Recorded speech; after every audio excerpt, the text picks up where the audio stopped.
మీరందరూ ఇన్నాళ్ళు మీ యజమాని మీద గౌరవంతో ఈ ఇంటిని నమ్ముకుని బతుకుతున్నారు. కానీ ఈ రోజున మీ యజమాని మీ ముందు బెచ్చగాళ్ళ నిలబడ్డాడు.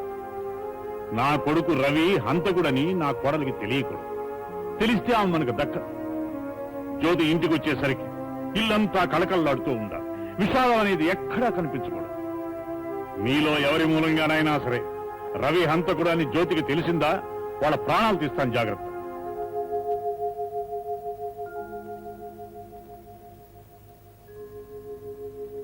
బాబు, బాబు గారు, మీరు ఇలా ధైర్యపడితే ఎలా? నిజం అమ్మాయి గారికి చెప్పొద్దని మీరే చెప్పారు. కానీ మిమ్మల్ని చూసి అమ్మాయి గారే ఈ ఇంట్లో జరగలేదేదో జరిగిందని అనుమానిస్తుంది. బాధలు మర్చిపోయినట్టు నటించడం చాలా కష్టం.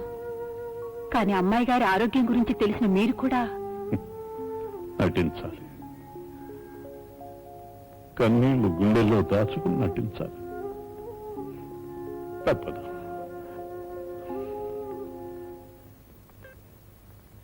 సెక్రటరీ, టేప్ రికార్డర్ పంపించు. నేను లెటర్స్ డిక్టేట్ చేయాలి. చూడు మిస్టర్ రవి, ఎంతో కష్టం మీద అధికారుల అనుమతితో నిన్ను ఇంటికి పంపుతున్నాను. Thank you sir. కానీ నువ్వు ఉదయం 6 గంటల నుండి మధ్యాహ్నం 2 గంటల వరకు ఇంట్లోనే ఉండాలి. మా అనుమతి లేనిది నువ్వు ఎక్కడ ఆహారం తీసుకోకూడదు. ఒక ఖైదీగా నీ గురించి అన్ని జాగ్రత్తలు తీసుకోవడానికి మా కానిస్టేబుల్ సప్పారావు సుబ్బారావు నేను కనిపెట్టుకునే ఉంటారు. సార్, వీళ్ళిద్దరూ యూనిఫామ్ లో ఉంటే నాకు తెలుసు. వీళ్ళు సివిల్ డ్రెస్ లోనే మిమ్మల్ని ఫాలో అవుతారు. ఇక మీరు వెళ్ళొచ్చు. సార్.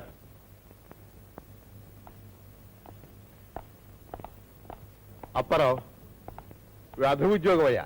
నన్ను నేను మఫ్టీలో చూసుకుని ఎంతకాలం అయిందో. సరేలే, నేను శోభనం గదిలో కూడా యూనిఫారం తోటే వెళ్ళా. ఏం జరిగిందో తెలుసా? శోభనం కాదు, రేప్. Okay, thank you. ఇక్కడ పెట్టు. వస్తాను సార్.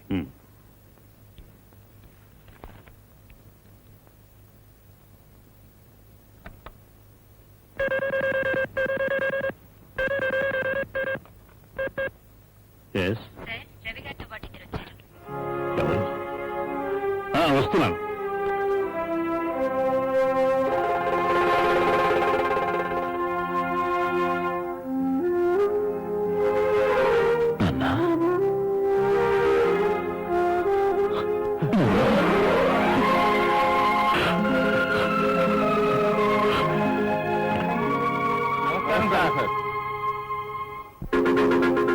నమస్కారం.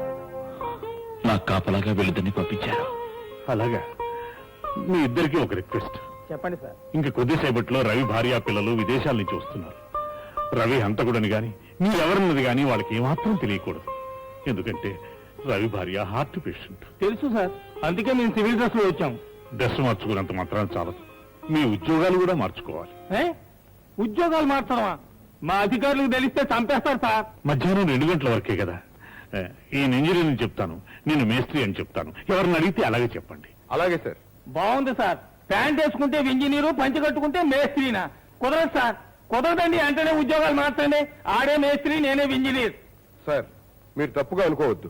మా వాడికి కొంచెం లూజు. ఎవరో లూజు? నువ్వు లూజు, నీ బాబు లూజు, నీ తాత లూజు, నువ్వు దొరుకున్న చొక్కా లూజు, నీ ప్యాంటు లూజు, నువ్వు పెట్టుకున్న బెల్ట్ లూజు. కుదరదంటే కుదరదండి. ఆడే మేస్త్రి, నేనే ఇంజనీర్. మీరిద్దరూ దెబ్బలాడుకుని నిజం బయట పెట్టేట్టున్నారు. నేనే ఇంజనీర్ అని ముందు చెప్పండి. నీ బట్టలు చూస్తే అలా అనిపించడం లేదయ్యా.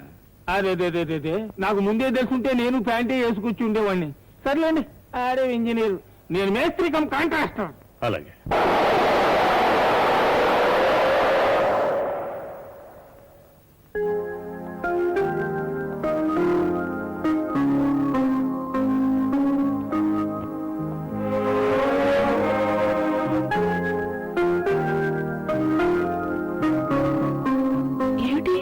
మావయ్య గారి కారు వచ్చింది? అవునమ్మా, ఇప్పుడు రవి మావయ్య గారి దగ్గర ఉన్నాడు. నిజంగానా? అవునుదినా, డాడీ అన్నయ్య కలిసిపోయారు. ఎంత మంచి మాట చెప్పావయ్యా. అయినా ఇన్నాళ్ళుగా నాతో చెప్పకుండా ఎందుకు దాచా? ఇలా ఎన్ని విషయాలు నాకు చెప్పకుండా దాచిపెడుతున్నారు. మా నాన్నగారితో కాస్త ఏకాంతంగా మాట్లాడాలి. మీరు ఏది మాట్లాడాలన్నా మా ముందే మాట్లాడాలి. తలుపు తెరిచే ఉంచుతాంగా. Please. Okay, thank you. Engineer అట, ఇంజనీరు. యాదవకి ఎక్కాలు కూడా సరిగా రావు, ఇంజనీర్ అట. చూసేవా నాన్న, నేను కొడుగ్గా ఈ గదిలో ఏనాడు అడుగు పెట్టలేదు, కానీ ఈనాడు హంతకుడిగా మాత్రం అడుగు పెడుతున్నాను. రవి అతనే రెచ్చగొట్టాడు నాన్న. ఆ కోపంలో కొట్టేశాను. నా కోపమే నన్ను హంతకుణ్ణి చేసింది. నా ఆవేశం తగ్గించుకుంటానని జ్యోతికిచ్చిన మాట నిలబెట్టుకోలేకపోయాను. నేరస్తున్నయ్యాను. నాన్న, జ్యోతికి ఈ విషయం తెలిస్తే తట్టుకోగలదా? ఎట్టి పరిస్థితుల్లోనూ జ్యోతికి ఈ విషయం తెలియకుండా కాపాడాలి. నేనొక నేరస్తుడిగా, హంతకుడిగా జ్యోతి ముందు నిలబడే ధైర్యం, శక్తి నాకు చాలదన్నా. బాబు, ఇది నీ దగ్గర ఉంచు.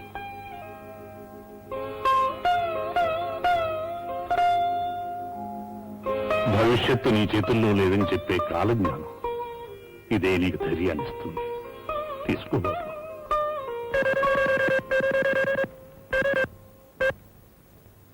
ఏమిటి?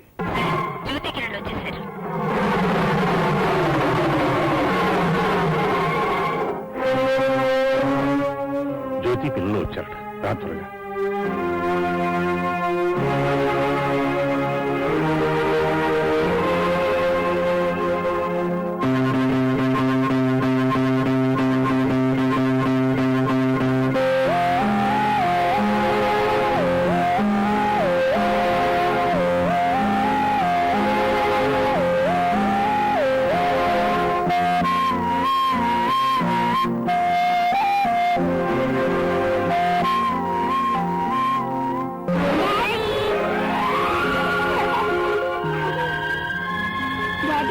ఎయిర్పోర్ట్కి రాలేదు. నువ్వు రాలేదని అమ్మకి ఎంత కోపం వచ్చిందో.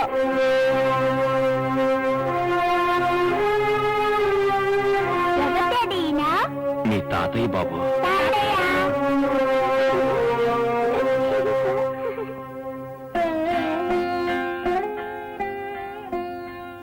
దేవుడు మిమ్మల్ని చల్లగా చూడాలమ్మా. చూసారా మామయ్య, కోడలుగా మీ ఇద్దరిని కలపలేకపోయాను, కానీ నా జబ్బుతో మీ అందరినీ ఒకటి చేశాను. అందుకే నా జబ్బు ఎప్పుడు ఉండాలని కోరుకుంటున్నాను. అమ్మా, అంత మాట అనకమ్మా. చలవతి, పైకి తీసుకెళ్ళు. అప్పారావు గారు, మీరేంటి ఇక్కడ ఉన్నారు? నేనే కాదమ్మా, ఇతను కూడా వచ్చాడు, మన రవిబాబు. అప్పారావు. జ్యోతి, ఇతను నీకు తెలుసామ్మా? తెలుసు మావయ్య, బాగా తెలుసు. ఆయన పోలీస్ కానిస్టేబుల్. ఆ ఇంటి పక్కనే ఉండేవారు. అయ్యో, నీకు తెలియదా అమ్మా? ఎంతకాలం పనిచేసినా ఎదుగు పొదుగులేని ఉద్యోగం, అందుకని అది మానేసి ఇప్పుడు కాంట్రాక్ట్లు చేస్తున్నా. అవునమ్మా, వీళ్ళిద్దరూ ఇప్పుడు మన రవితో కలిసి కాంట్రాక్ట్ చేస్తున్నారు. అతను ఇంజనీరు, ఇతను మేస్త్రి. అవునమ్మా, రవి గారు అంతా చెప్పారు. ఇప్పుడు ఆరోగ్యం బాగుందా అమ్మా? బాగానే ఉంది. రండి బాబు, పైకెళ్ళమ్మా. తాత ఇల్లు బాగుందా? చాలా బాగుంది.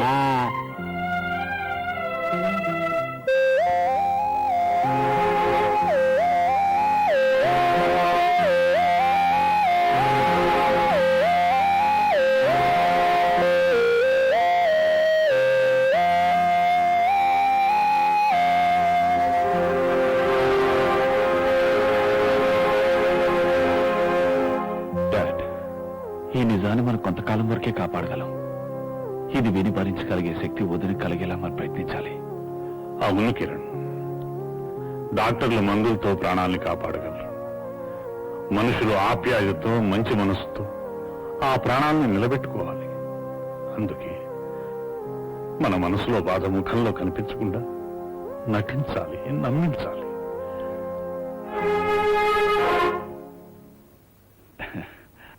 కిరణ్, మీ అన్నయ్యను చూసావుగా ఎలా మారిపోయారో. ఇది వరకటి ఉత్సాహం, ఆనందం లేదు. అందుకు కారణం నేనే. ప్రేమ మనసును మించిపోయినప్పుడు మనిషికి పిచ్చెక్కుతుంది. ఈ జబ్బుతో నేను అక్కడే చనిపోయినా బాగుండేది. మనిషి చచ్చిపోతాడని తెలిసి ఆ మనిషిని చూస్తూ కూర్చునే బాధ ఎంత నరకమో నాకు తెలుసు. అదేమిటమ్మా, ఇప్పుడు ఏమైందని? నీ ఆరోగ్యం గురించి డాక్టర్స్ రాసిన రిపోర్ట్స్ అన్నీ నేను చదివాను. You are all right. కానీ భగవంతుడు రాసిన రిపోర్ట్స్ నాకు తెలుసు మావయ్య. I'm not perfectly all right. ఈ జబ్బుని గురించి మీరు అబద్ధం చెప్పకండి. కానీ రవికి విషయం తెలిస్తే ఏమైపోతాడని నాకు భయంగా ఉంది. ఆ జబ్బు నయం కాలేదన్న విషయం నాకు తెలుసు, మీకు తెలుసు. కానీ రవికి మాత్రం తెలియడానికి వీల్లేదు. ఇది నా చివరి కోరిక.